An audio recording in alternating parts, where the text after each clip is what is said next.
Hello everybody, అందరికీ నమస్కారం.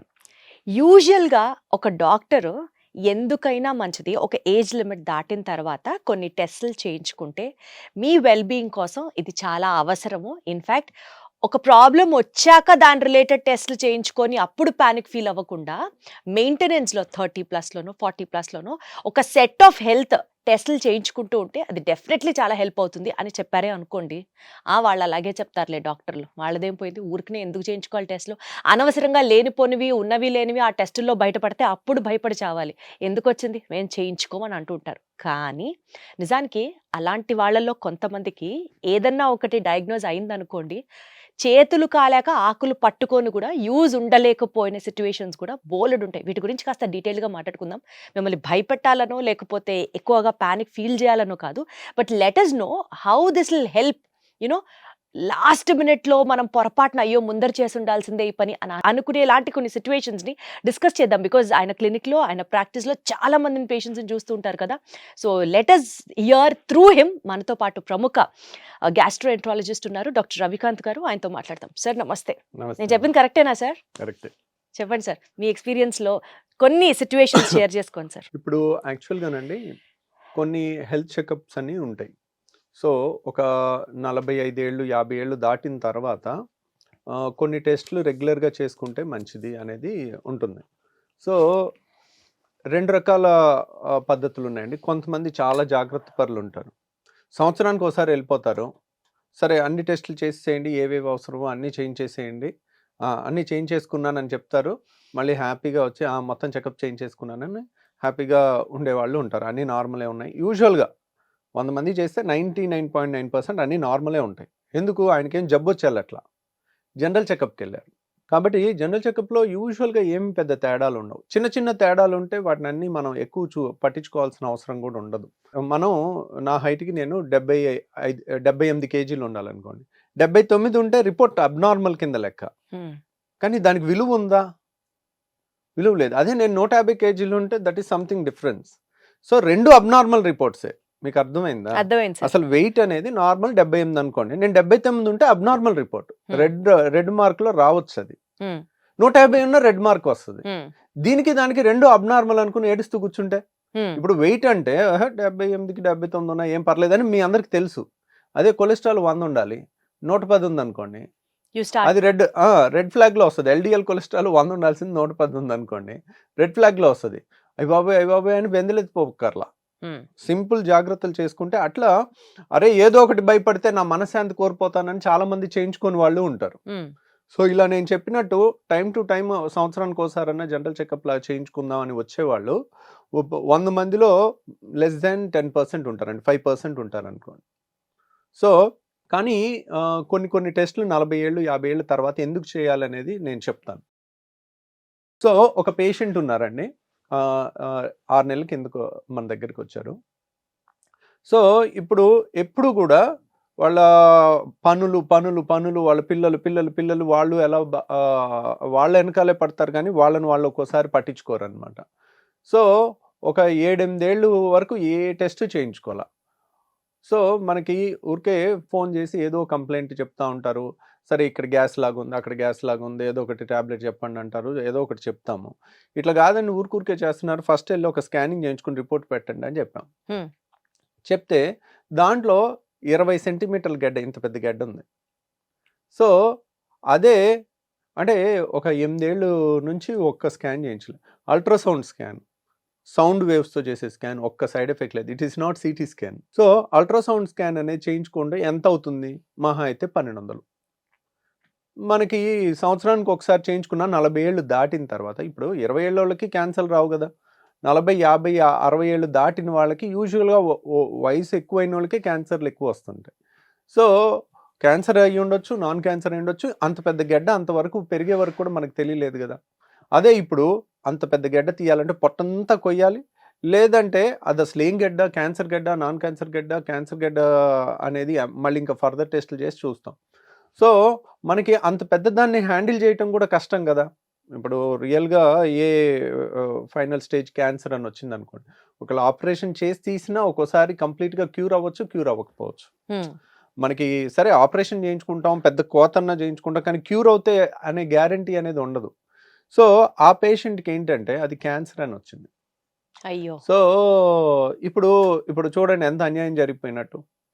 సింపుల్గా ఇప్పుడు ఒక రోజులో అయితే ఇంత గెడ్డ ఫామ్ అవుతుంది కదా, 18 సెంటీమీటర్లు 30 సెంటీమీటర్ల గెడ్డలు. సో అది ఫామ్ అవడానికి ఖచ్చితంగా ఒక స్లోగా ఒక 1 to 2 years పైన పట్టుద్ది. మనం ఇయర్లీ చెకప్లో చేసుకున్న అది 5 సెంటీమీటర్లు 10 సెంటీమీటర్లు ఉన్నప్పుడు చేసుకుంటే ఆపరేషన్ తేలికైపోను, ఫస్ట్ స్టేజ్లో కనపడను, క్యూర్ అయిపోను.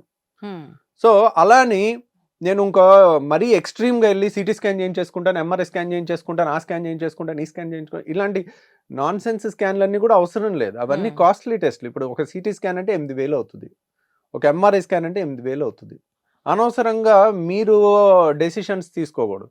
జనరల్ చెకప్లో మామూలుగా ఏమి ఉంటాయంటే సిబిపి అంటే కంప్లీట్ బ్లడ్ పిక్చర్, అంటే మనకి రక్తం ఎంత ఉంది, ఎనీమియా ఉందా లేదా, రక్తహీనత ఎంతమంది లేడీస్కో ఉంటుందండి. వాళ్ళకి తెలీదు, నీరసం నీరసం నీరసం నీరసం అని కూర్చుంటారు. వాళ్ళకి 12, 13 బ్లడ్ ఉండాలి. 10 ఉంటుంది నార్మల్ అనుకుంటారు, 10 నార్మల్ కాదు, 12 ఉండాల్సిందే.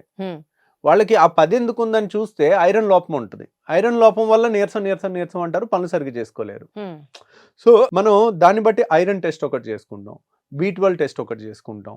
ఒకసారి ఇవి లోపాలు ఉన్నాయనుకోండి, వీటిని సరి చేసుకుంటే వాళ్ళకి హుషారు బాగా వస్తుంది, యాక్టివ్గా పరుగులు తీస్తూ పనులు చేసుకుంటారు. ఇంకా నెక్స్ట్ ఏం చేస్తాము, లివర్ ఫంక్షన్ టెస్ట్లు ఒక 10 ఉంటాయి. 10 కలిపి ఒక మైక్రో డ్రాప్ ఇంత చుక్కలో ఇస్తే ఒకేసారి 500 600 అవుతుంది. అది చేసుకున్నాం అనుకోండి, మనకి ఆ 10 రకాల లివర్ టెస్ట్లు వచ్చేస్తాయి. ఆ లివర్ టెస్ట్లో 99% నార్మల్, ఓకే లివర్ సేఫ్ అని వచ్చేస్తుంది. కిడ్నీ ఫంక్షన్ టెస్ట్ అని ఉంటుంది. కిడ్నీ ఫంక్షన్ టెస్ట్లో ఏముంటుంది, క్రియాటినిన్, యూరియా, యూరిక్ యాసిడ్, ఈ 3 టెస్టులు చేసుకున్నాం అనుకోండి, అమ్మయ్య kidney test perfect. Urine test, ఇవన్నీ నేను చెప్పేవన్నీ పెద్ద కాస్ట్లీ ఉన్నాయి కాదు. కంప్లీట్ బ్లడ్ పిక్చర్ అంటే 150 రూపాయలు. అన్ని ఒక బ్లడ్ శాంపుల్లోనే అయిపోతాయి, అన్ని ఒక్క బ్లడ్ శాంపుల్లోనే, ఒక బ్లడ్ శాంపుల్లో అన్నీ అయిపోతాయి. తర్వాత ఫాస్టింగ్లో వెళ్ళి కొలెస్ట్రాల్ ఇచ్చేసాం అనుకోండి, 40-50 ఏళ్ళు దాటిన వాళ్ళు లిపిడ్ ప్రొఫైల్ ఒకటి చేసాం అనుకోండి, అవి దాంట్లో LDL కొలెస్ట్రాల్ ఎంత ఉందనేది చూసుకోవాలి, 100 లోపు ఉండాలి, అదొకటి చూసుకుంటారు. తర్వాత షుగర్ ఉందా, తర్వాత బీపీ చెకప్ ఒకసారి చేసుకుంటాం. బీపీ అనేది మనకు రూపాయి ఖర్చు లేదు, అది అలాగే ఎక్కడికి వెళ్ళినా చేసుకోవచ్చు, ఇంట్లో అయినా బీపీ మిషన్ పెట్టుకుని చేసుకోవచ్చు. సో లివరు, కిడ్నీ, సిబిపి చేసుకున్నాము, CBP, LFT, RFT, liver function test, kidney function test. తర్వాత కాల్షియం టెస్ట్ ఒకటి చేస్తాం. కొంతమందికి కాల్షియం తక్కువ ఉన్న ప్రాబ్లమే, ఎక్కువ ఉన్న ప్రాబ్లమే, కాబట్టి కాల్షియము, సోడియం, పొటాషియం ఎలక్ట్రోలైట్స్ అంటారు, ఇవి చేస్తాము. ఇంకింతే. ఇవి చాలా వరకు ముఖ్యమైన blood test, core of the blood test. ఇవి చూసుకుంటే చాలండి. తర్వాత స్కానింగ్ ఒకసారి ఏంటి, యూరిన్ టెస్ట్ ఒకటి చేస్తాం. యూరిన్లో కొంతమందికి గ్లూకోజ్ పోతుందా, కొంతమందికి వేరే ఏమన్నా ఉన్నాయా, చిన్న చిన్న ఎర్లీ స్టేజ్లోనే తెలుస్తుంది. మైక్రో ఆల్బుమిన్ అని చేసాం అనుకోండి, యూరిన్ మైక్రో ఆల్బుమిన్ టెస్ట్ చేసుకుంటే మనకు ఒక 4-5 ఏళ్ల తర్వాత కిడ్నీలు ఫెయిల్ అవుతాయా, 10 ఏళ్ల తర్వాత ఫెయిల్ అవుతాయా అనేది కూడా మనం అంచనా వేయచ్చు. సో ఇది కూడా మంచి టెస్ట్ అనమాట, యూరిన్ మైక్రో ఆల్బుమిన్ అనేది. ఇది కూడా జనరల్ చెకప్లో పెట్టుకోవాల్సింది. తర్వాత ఇంకా నెక్స్ట్ ఏముంది, అల్ట్రాసౌండ్ స్కానింగ్, సింపుల్ స్కానింగ్ 1200 రూపాయలు. ఇలాంటివి ఏదన్నా క్యాన్సర్లు కానీ, గెడ్డలు కానీ, సిస్ట్లు కానీ, పొట్టలో ఏది ఉన్నా పొట్ట మొత్తం స్కానింగ్ అయిపోతుంది. పొట్టలో ఎన్ని అవయవాలు ఉంటాయి చెప్పండి, ఇటు లివర్ ఉంటుంది, లివర్ కనపడుతుంది, ఇటువైపు స్ప్లీన్ ఉంటుంది, స్ప్లీన్ కనపడుతుంది. పేగులు అంత పర్ఫెక్ట్గా కనపడకపోయినా అల్ట్రాసౌండ్ స్కాన్లో ఏదైనా పెద్ద పెద్ద గెడ్డలు అలాంటివి ఉంటే కనపడతాయి. తర్వాత గర్భసంచి కనపడుతుంది, యూరిన్ బ్లాడర్ కనపడుతుంది, తర్వాత 2 కిడ్నీలు కనపడతాయి. సో మనకు పొట్టలో చాలా వరకు సింపుల్గా అయిపోతాయి. సో అదే అల్ట్రాసౌండ్ స్కాన్ బ్రెయిన్కి చేయలేవు, ఎందుకు, ఎముక ఉంటుంది కదా, ఎముక లోపలిది కనపడదు సౌండ్ స్కాన్లో, అది సిటీ స్కాన్లోనే కనపడుతుంది. అట్లా ఈ అల్ట్రాసౌండ్ స్కాన్ ఇవన్నీ కలుపుకుంటే ఎంత అవుతుంది, ఒక 4,000లో చాలా వరకు జనరల్ చెకప్లో చేయాల్సిన మోర్ ఇంపార్టెంట్ టెస్ట్లు 90% ఆఫ్ ద సేఫ్టీ ప్రివెంటివ్ టెస్ట్లు అన్నీ అయిపోతాయి. సో అలా చేసుకుంటే చాలు, ఇంకా అంతకు మించి వెళ్ళకపోతే ఇది సంవత్సరానికి ఒకసారి 40-45 ఏళ్ళు దాటిన వాళ్ళు ఒకసారి చేసుకుంటే ఏదన్నా వచ్చినా ఎర్లీ స్టేజ్లో వాళ్ళు డిటెక్ట్ చేస్తే సరిపోతుంది, కొంత జాగ్రత్త. సరే, ఇప్పుడు మీరు చెప్పినట్లుగా ఆ పేషెంట్ కి క్యాన్సర్ గడ్డ అన్నారు కదా, అలా క్యాన్సర్ కి సంబంధించిన స్క్రీనింగ్ టెస్టులు చేసుకోవడానికి రైట్ ఏజ్ ఎప్పటి నుంచి అండి? ఒక్కొక్క క్యాన్సర్కి ఒక్కొక్క స్క్రీనింగ్ టెస్ట్ ఉంటుందండి. ఇప్పుడు ఫ్యామిలీలో మదర్కో, పిన్నికో, అత్తకో, మేనత్తకో, పిన్నికో రొమ్ము క్యాన్సర్ ఉందనుకోండి, సో ఆ లేడీస్ 50 ఏళ్ళు దాటిన తర్వాత ప్రతి 5 ఏళ్ళకి మ్యామోగ్రామ్ టెస్ట్ చేస్తారు. 50 దాటాక. ప్లస్ అన్నిటికన్నా బెస్ట్, మనకి మోస్ట్ వాల్యుబుల్ థింగ్, ఇంక ఇది లేకపోతే మనం బతకలేము అనేవన్నీ కూడా ఫ్రీగా దొరుకుతాయి మనిషికి. ఒకటి గాలి లేకపోతే మనం 8 నిమిషాల్లో చచ్చిపోతాం, ఫ్రీ. నీళ్ళు లేకపోతే చచ్చిపోతాం, ఫ్రీ. ఫుడ్ అంత పెద్ద ఖర్చేం లేదు. సో అలాగే టెస్టుల్లో కూడా మోస్ట్ యూస్ఫుల్ టెస్టులు ఫ్రీయే ఉంటాయి. Weight free, BP free. So సింపుల్గా ఇలాంటివి తెలుసుకున్నారనుకో, ఇవి ఇవి చిన్న టెస్ట్లు అని అనిపిస్తాయి, కానీ దే ఆర్ నాట్. మనకి ఏ ఖర్చు లేకుండా అందుతుండేసరికి దాని విలువ తెలియట్లేదు అంతే. కానీ మ్యామోగ్రామ్ అనేది ఒక్కోసారి 3,000 నుంచి 5,000 మధ్యలో అవుతుంది. డిజిటల్ మ్యామోగ్రామ్ 3D 2D అని రకరకాలు ఉన్నాయి. సో అదంత ఖర్చు కదండి. సింపుల్ థింగ్, స్నానం చేసేటప్పుడు సబ్బు చేత్తో బ్రెస్ట్ ఎగ్జామినేషన్ చేసుకుంటే ఏ చిన్న గెడ్డైనా కనపడుతుంది. వాళ్ళు రోజు అదొక పద్ధతిగా చేసుకున్నప్పుడు స్నానం చేసే టైంలో జస్ట్ సబ్బు చేతికి ఏ చిన్న రోజు చూసుకుంటున్నాం అనుకోండి, ఇదేంటి ఇన్నాళ్ళు లేదు, ఇదేదో ఇంత చిన్న బొడిపిలాగా తగులుతుంది, అది that is the best test to prevent breast cancer. అది ఎవరు చేయాలి? పేషెంట్ తనంతట తను చేసుకోవాలి. సో అలాంటిది ఏదన్నా చిన్నది కనపడింది అనుకోండి, వాళ్ళకి రోజు చేస్తుంటే వాళ్ళకి అర్థమైపోద్ది, ఓకే రోజు చూసుకుంటున్నాను, ఇక్కడేదో కొంచెం బొడిపిలాగా తగులుతుంది, ఇక్కడేదో లోపల గడ్డలా తగులుతుంది, ఏముందో ఒకసారి వెళ్ళి చూసుకుని వస్తాను. యూజువల్గా 40 ఏళ్ళ లోపల క్యాన్సర్లు చాలా అరుదండి. ఇంకా మనకి అట్లా భయపడుతూ ఉన్నాం అనుకోండి, పుట్టిన బిడ్డకు కూడా క్యాన్సర్ వస్తాయని టెస్టులు చేయలేం కదా. There should be some rational. భయపడటానికి కానీ జాగ్రత్త తీసుకోవటానికి కూడా మూర్ఖంగా చేయకూడదు. కాబట్టి ఈ సెల్ఫ్ బ్రెస్ట్ ఎగ్జామినేషన్ అనేది ఇన్ఎక్స్పెన్సివ్ టెస్ట్. తర్వాత లేడీస్లో అతి సాధారణంగా వచ్చే రెండో cancer cervix cancer, uterine cervix cancer. అది దానికి సెర్వారిక్స్ అనే ఇంజెక్షన్ వచ్చేసింది. అంటే మనకి ప్రివెన్షన్, అంటే వ్యాక్సిన్ వచ్చింది. అది వ్యాక్సిన్ ఆల్మోస్ట్ స్కూల్ గోయింగ్ పిల్లలకి 18 ఏళ్ళు లోపల ఇచ్చేస్తే ఇంకా వాళ్ళకి రాదు. సో అది ప్రివెన్షన్. ఒకవేళ అది చిన్నప్పుడు ఇవ్వలేదు అనుకోండి, ఇప్పుడైనా తీసుకోవటం ఒక పద్ధతి, కొంత ప్రొటెక్షన్ ఉంటుంది. రెండో ప్రొటెక్షన్ ఏంటంటే ప్యాప్స్మియర్. ప్యాప్స్మియర్ అనే టెస్ట్ చేస్తే మన అదృష్టం కొద్దీ సర్వైకల్ క్యాన్సర్ చాలా భయంకరమైన క్యాన్సర్ అయినప్పటికీ కూడా ఇలా ఒక 6 నెలల్లోనో సంవత్సరంలోనో వచ్చేది. అది స్లోగా ఒక 3, 4, 5 ఏళ్లలో వస్తుంది. కాబట్టి 40 ఏళ్ళు దాటిన వాళ్ళు ప్యాప్స్మియర్ చేయించుకున్నారనుకోండి, ప్యాప్స్మియర్లో కొన్ని కణాలు క్యాన్సర్ కింద మారుతున్నాయి అని వస్తుంది. ఇప్పుడు క్యాన్సర్ కాని కణాలు ఉంటాయి, క్యాన్సర్కి మారిపోయిన కణాలు ఉంటాయి, మధ్యలో ఇంటర్మీడియట్ కణాలు, అలా స్టేజ్ వైజ్ వెళ్తుంది ఈ క్యాన్సర్. కాబట్టి ప్యాప్స్మియర్ చేసుకున్నాం అనుకోండి, ప్యాప్స్మియర్లో తేడా సెల్స్ కనపడినాయి అనుకోండి, ఓకే ఎర్లీ స్టేజ్ లో. ఎందుకు? అది కనపడిన తర్వాత ఇంకో 5-10 ఏళ్ళు టైం ఉంటుంది మనకి, అది కంప్లీట్ క్యాన్సర్ స్టేజ్ లో అయితే మనం క్యూర్ చేసేసుకోవచ్చు. ఇప్పుడు ప్యాప్స్మియర్ లో తేడా ఉంది అనుకోండి, దాంట్లో గర్భసంచి ఆపరేషన్ చేసుకుని ఫర్దర్ గా లోపలంతా క్లీన్ చేసుకుని చూసుకుని కొద్ది క్యాన్సర్ ఉన్నా దాన్ని కంప్లీట్ గా తీసేయచ్చు అనమాట. సో ఎర్లీ స్టేజ్ లో చేస్తాం కదా, ఏ ప్రాబ్లం ఉండదు. ఇప్పుడు అదే ఇంకా కొన్ని క్యాన్సర్స్ ఉన్నాయి. ఇప్పుడు టెక్స్ట్ బుక్ గైడ్ లైన్స్ అని గూగుల్లో చూసుకుని చేసుకుంటే అన్నీ కరెక్ట్ తెలియదు. ఫర్ ఎగ్జాంపుల్ చెప్తాను, అమెరికాలో ఆర్ యూరోప్లో 50 ఏళ్ళు దాటిన ప్రతి ఒక్కరికి 5 ఏళ్ళకి 10 ఏళ్ళకి ఒకసారి కొలనోస్కోపీ చేయాలి. అంటే 20 కోట్ల మందికి లో ముసలోళ్ళు ఆల్మోస్ట్ 50 ఏళ్ళు దాటిన వాళ్ళు 20 కోట్ల ఒక 5 కోట్లు 3 కోట్లు ఉన్నారనుకోండి, 3 కోట్ల మందికి ప్రతి సంవత్సరం ప్రతి 5 ఏళ్ళకి కొలనోస్కోపీ అంటే అసలు ఎన్ని టెస్టులు చేయాలో. మన ఇండియాలో ఆ గైడ్ లైన్ లేదు. ఎందుకని? మన ఇండియాలో కోలన్ పెద్ద పేగు క్యాన్సర్ తక్కువ, అమెరికాలో 30 రెట్లు ఎక్కువ మనకన్నా. అంటే వాళ్ళు ఎక్కువ జంక్ తింటారు కదా సార్, అదే వాళ్ళ ఫుడ్. మనది ఫస్ట్ నుంచి వెజిటేరియన్ డైట్, ఆ జీన్స్ వల్ల అయి ఉండొచ్చు మోస్ట్లీ. సో కాబట్టి అక్కడ వెజిటేరియన్ తిన్నప్పటికీ కూడా వాళ్ళ జెనెటిక్ గా కూడా వాళ్ళకి ఆ ప్రెడిస్పోజిషన్. కొన్ని క్యాన్సర్లు కొన్ని దేశాల్లో ఎక్కువ ఉంటాయి. ఇప్పుడు మీరు అమెరికా, యూరోప్ తీసుకున్నారు అనుకోండి, పెద్ద పేగు క్యాన్సర్ చాలా కామన్. అందుకని వాళ్ళకి అందరికీ కొలనోస్కోపీ 50 ఏళ్ళు దాటిన తర్వాత వాళ్ళు కొలనోస్కోపీ చేయించుకోలేదనుకోండి, వాళ్ళు ఇన్సూరెన్స్ డిఫాల్టర్ అవుతారు. సో మీరు 10 ఏళ్లలో చేయాల్సిన కొలనోస్కోపీ చేయలేదు, మీరు మీ హెల్త్ని మీరు సరిగ్గా చూసుకోలేదు కాబట్టి, మేము ఫ్రీగా ఇచ్చే టెస్ట్ కూడా మీరు చేసుకోలేదు కాబట్టి మీకు ఇన్సూరెన్స్ ప్రీమియం పెంచుతున్నాం, ఇప్పుడు మీకు క్యాన్సర్ వస్తే మేము ఎందుకు కట్టాలన్నట్టుగా స్ట్రిక్ట్ రూల్స్ ఉంటుంది. అందరూ ఖచ్చితంగా చేయించుకుంటారు ఇండియాలో, ఎందుకంటే తక్కువ కాబట్టి మనకు అది అవసరం లేదు పెద్ద పేగు క్యాన్సర్. మిగిలింది ఏమిటి? అల్ట్రాసౌండ్ స్కాన్ చేస్తే ఆ 1200 రూపాయల్లో మనకు అన్నీ అయిపోతాయి. మెజారిటీ ఇప్పుడు గర్భసంచి కనపడుతుంది, గర్భసంచిలో ఏదన్నా గడ్డ ఉన్నా, సిస్టులు ఉన్నా, ఇంకా లివర్లో ఏదన్నా ఉన్నా చాలా వరకు కనపడతాయి అన్నమాట. తర్వాత ఇంకేదైనా గ్యాస్ ట్రబుల్ లాంటిది ఉంటే ఎండోస్కోపీ చేసుకుంటాం, లేకపోతే అది కూడా అవసరం లేదు. సార్ హార్ట్ అటాక్ రిలేటెడ్ టెస్ట్లు ఏమైనా స్క్రీనింగ్ ఉంటాయా? హార్ట్ అటాక్కి ఈసీజీ చేస్తామండి. ఇప్పుడు ఏజ్ తర్వాత చేయించుకోవాలి సార్? ఈసీజీ అనేది యూజువల్గా హార్ట్ అటాక్కి రిస్క్ ఫ్యాక్టర్స్ 6 ఉన్నాయండి. ఈ 6 ఉంటే మనం రెగ్యులర్గా చేసుకోవాలి. ఇప్పుడు ఎవరికి వస్తుంది హార్ట్ అటాక్? ఫస్ట్ ఏజ్ ఎక్కువ ఉన్న వాళ్ళకి వస్తుంది, చిన్నోళ్ళకి రాదు, తక్కువ. ఓకేనా? నెంబర్ 1 ఏజ్ ఎక్కువ ఉండాలి. ఏజ్తో పాటు వచ్చే చేంజెస్ ఏంటి? Sugar, BP, cholesterol. ఈ 3 ఉంటే మనకి ఈ 3 ఏజ్తో పాటు వస్తాయి, కొంతమందికి ముందు కూడా వస్తాయి. ఈ 3 ఉంటే 4 పాయింట్లు. ఇవి ఉంటే మనకి హార్ట్ అటాక్ రిస్క్ పెరుగుతుంది. ఇంకేంటి? ఒబిసిటీ 5. తర్వాత జెనెటిక్స్. మన ఫ్యామిలీలో ఎవరికన్నా ఎర్లీ ఏజ్లో 40 ఏళ్ళకి 50 ఏళ్ళకి మన నాన్నగారికి హార్ట్ అటాక్ వచ్చింది అనుకోండి, దట్స్ ఎ రెడ్ ఫ్లాగ్. వాళ్ళు ఎప్పుడు టోస్ మీద ఉండాలి. వాళ్ళ ఫ్యామిలీలో పిల్లలకు కూడా 40 ఏళ్ళకి వచ్చే అవకాశం ఉంటుంది. అలర్ట్గా ఉండాలి ఎప్పటికప్పుడు. ఈసీజీలో అంటే post 25, post 30 annually once checkup చేయించుకోవడాలు అట్లా ఏమన్నా ఉన్నాయా? లేదండి, అసలు అలా లేనే లేదు.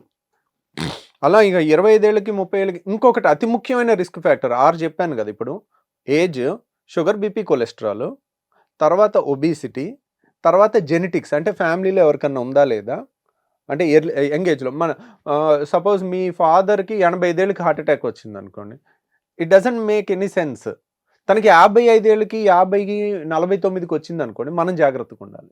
అట్లా అనమాట. పక్షవాతం వచ్చిన అట్లా అన్ని ఇప్పుడు ఇంకా అన్నిటికన్నా భయంకరమైన రిస్క్ ఫ్యాక్టరు మనం వద్దు అనుకుంటే ఈ క్షణం తీసేసేది స్మోకింగ్. యంగ్స్టర్స్లో హార్ట్ అటాక్ వచ్చేది స్మోకర్స్లో ఎక్కువ వస్తుంది. ఓకే.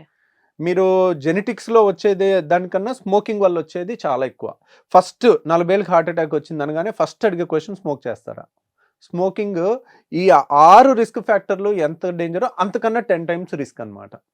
సో మనం ఈరోజు మన ఏజ్ని మనం ఇర్రివర్సిబుల్, దాన్ని చేయలేం కదా. 70 ఏళ్ళ మనిషిని 20 ఏళ్ళు చేయలేము, దాన్ని మార్చలేము. స్మోకింగ్ ఈరోజు స్మోకర్ అయితే మరుసటి రోజు నాన్ స్మోకర్ కింద మారిపోవచ్చు. సో హార్ట్ అటాక్ రాకుండా ఉండాలంటే ఫస్ట్ స్మోకింగ్ ఆపేయాలి. మిగిలిన మన చేతిలో ఇంకా కొలెస్ట్రాల్ మరీ 200 ఉందనుకోండి, ఎల్డిఎల్ కొలెస్ట్రాల్ 100 ఉండాలి, 200 ఉందనుకోండి, కొలెస్ట్రాల్ ట్యాబ్లెట్ ఒకటి వాడుకుంటే తగ్గుద్ది. ఈ టాపిక్ మళ్ళీ ఒక ఫుల్ టాపిక్ అవుద్ది. అసలు కొలెస్ట్రాల్కి ట్యాబ్లెట్ వాడాలా వాడకూడదా, వాడటం వల్ల నష్టమా లాభమా అనేది అది సెపరేట్ టాపిక్ అవుద్ది, అది మళ్ళీ మాట్లాడుకుందాం. తర్వాత ఇంకా హార్ట్ చెకప్ అంటారా, ఈసీజీ ఒకటి చేస్తారు, ట్రెడ్మిల్ చేస్తారు. ట్రెడ్మిల్ అంటే ఏంటి? బాగా పరిగెట్టించి అప్పుడు ఈసీజీ చేస్తారు. మామూలు ఈసీజీలో హార్ట్ అటాక్ వచ్చిన తర్వాత చేంజెస్ కనపడతాయి. రాకుండా ముందే ఎక్కడన్నా బ్లాక్ ఉందనుకోండి, పరిగెట్టినప్పుడు ఈసీజీ చేస్తే మనకి దాంట్లో కొన్ని చేంజెస్ కనపడతాయి. అంటే ఒక 5 ఏళ్ళకో 3 ఏళ్ళ తర్వాత వచ్చే హార్ట్ అటాక్ పరిగెట్టినప్పుడు మనకి ఆ చేంజెస్ ఈసీజీలో కనపడతాయి. అది ట్రెడ్మిల్ టెస్ట్. ఎకో అంటారు. ఎకో అంటే హార్ట్కి మామూలు స్కానింగ్ చేస్తాం. ఇవి కూడా పెద్ద ఖర్చు కాదు. ఈ ఎకో, టీఎంటీ ఇవన్నీ కూడా 1500 అయిపోతాయి. ఎనీ గుండె డాక్టర్కి వెళ్ళి 50 ఏళ్ళ తర్వాత ఒకసారి చేయించుకున్నాను, మళ్ళీ అన్ని టెస్టులు బాగున్నాయి, జనరల్ చెకప్ అన్నీ చేయించుకున్నాను, అన్నీ బాగున్నాయి, కొలెస్ట్రాల్ బాగున్నాయి, బీపీ బాగుంది, షుగర్ బాగుంది, మళ్ళీ ఒక సంవత్సరం తర్వాత ఈ జనరల్ చెకప్ చేసుకోవచ్చు. హార్ట్ చెకప్ 4-5 ఏళ్ళకో 3 ఏళ్ళకో అట్లా కంప్లైంట్. అంటే రఫ్ గా సార్ ఇప్పుడు మీరు చెప్పిన టెస్ట్లు అన్ని ఫుల్ బాడీ చెకప్, హార్ట్ ఏంటి, కిడ్నీ ఏంటి, పొట్ట ఏంటి, అంతా ఒక 10,000 బడ్జెట్ లో అయిపోతుందా సంవత్సరానికి? 10,000 బడ్జెట్ లో అయిపోద్దండి. ఇంకా తక్కువలో కూడా అయిపోద్ది, మన ఆఫర్స్ చూసుకుని అలా చూసుకుని. ఇప్పుడు కొంతమంది మనీ పెట్టుకోలేరు అనుకోండి, మన హాస్పిటల్లో శుక్రవారం స్కానింగ్లు ఆల్మోస్ట్ మనం ఫ్రీగా చేస్తాము ఒక 10 మందికి. ఎందుకంటే శుక్రవారం నాకు వేరే సర్జరీస్ వరకే పెట్టుకుంటాను, ఓపీ చూడను కాబట్టి మనకు కొంత ఫ్రీ టైం ఉంటుంది స్కానింగ్కి. కాబట్టి ఒక 10 మందికి మనం ఎవ్రీ శుక్రవారం మనం ఫ్రీగా చేస్తాం. కాబట్టి అది ముందే మీరు బుక్ చేసుకుంటే ఉపయోగపడుతుంది. మనకు అక్కడే 1200 కలిసినట్టు. రియల్గా 1200 కూడా మ్యాటర్ అయిన వాళ్ళకి అది ఫ్రీ, చాలా హెల్ప్ అవుతుంది. సో ఎందుకండి 10,000 మనవి కాదు అనుకుంటే లైఫ్ లాంగ్ హ్యాపీగా ఉండొచ్చు. లాస్ట్ మినిట్లో అమ్మ బాబోయ్ ఇది మనం ముందరే తెలుసుకొని ఉంటే బాగుండు అన్న ఒక రిగ్రెట్ లేకుండా, ఒకవేళ ఏం ఉండకూడదు బట్ ఏమన్నా ఉన్నా there is every possibility to cure it if it is in the earlier stage. ఇంకొకటి కూడా అండి, ఇప్పుడు 10,000 కూడా ఎక్కువ అండి. అందరూ 10,000 పెట్టుకోలేకపోవచ్చు సంవత్సరానికి ఒకసారి. ఇప్పుడు 15,000 జీతం ఉన్నోళ్ళు ఎక్కడ పెట్టుకుంటారు వాళ్ళ అమ్మ నాన్నకి చేయించాలంటే? కాబట్టి ఇఫ్ యు ఆర్ రెడీ, మనకి ఈ ముఖ్యమైన టెస్టులు అన్నీ కూడా ఇప్పుడు అనుకున్నవన్నీ కూడా 4,500 లోపల కూడా చేయొచ్చు. ప్యాకేజ్ లాగా మన హాస్పిటల్లో పెట్టాం, కావాలంటే అంతలో కూడా చేసేసుకోండి, ముఖ్యమైన అన్ని టెస్టులు కవర్ అయ్యేటట్టు. ఎవరన్నా కావాలనుకుంటే ఆ 4,500 లోపలనే ఇవన్నీ కూడా మనం ప్యాకేజీలో పెట్టుకుని చేసుకోవచ్చు. Got it sir. దానికన్నా ఒక్కటి మీరు గుర్తుంచుకోవాల్సింది prevention is better than cure అన్నది ఉంది కాబట్టి ముందరగానే తెలుసుకుంటే it is always safe rather than late అయిపోయింది అయ్యో ఇప్పుడు ఎందుకు అని అనుకునే బదులు. Thank you so much sir. Thank you అండి.